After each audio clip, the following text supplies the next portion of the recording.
Welcome back, everyone. This is Mike Brookman with the Radan guys, and today I need to start with an apology. Yesterday we did a video on how to create a project template, a great place to start your work, and I totally forgot to mention this classic naming convention and how to change it. Let's dive in.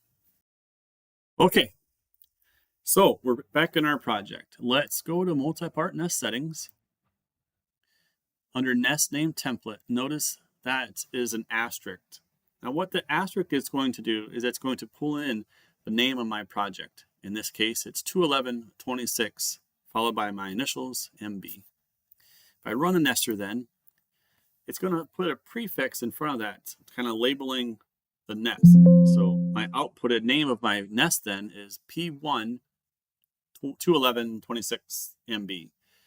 And that'll just continue. If I had multiple nests here, it'd be P1, P2, P3, P4, etc.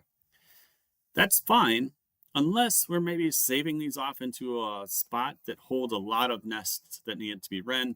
That's not primarily just for this project. So searching for nests in the future might be a bit of a challenge if they all start with a P or P1, P2. You kind of get the idea. So let's change that. If we delete this, my parts go back. Let's go into the multi-part nest settings again. Anytime you have a question mark that's on a pop-up window, if you select that, it changes to a pointer with a question mark. And if I select this window, it jumps me right to the help to kind of describe what options are available to be able to manage or modify that particular setting. You can read this in your own time. I'm going to show you what it's telling us right now. So as I mentioned, the asterisk is pulling in the name of the project.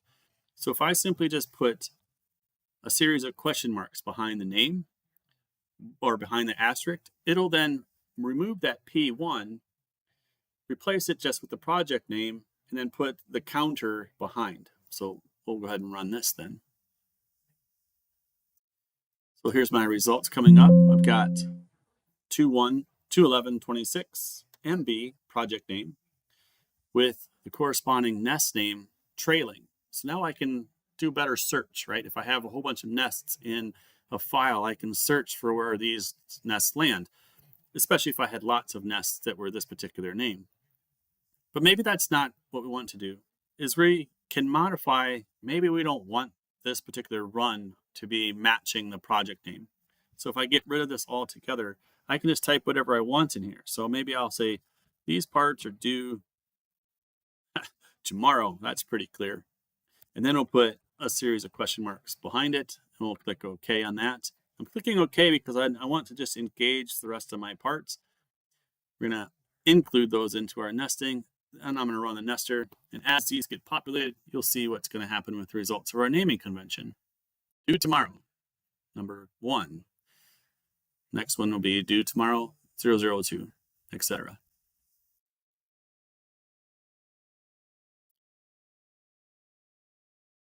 So as my nests continue to compile, I'll leave you with that.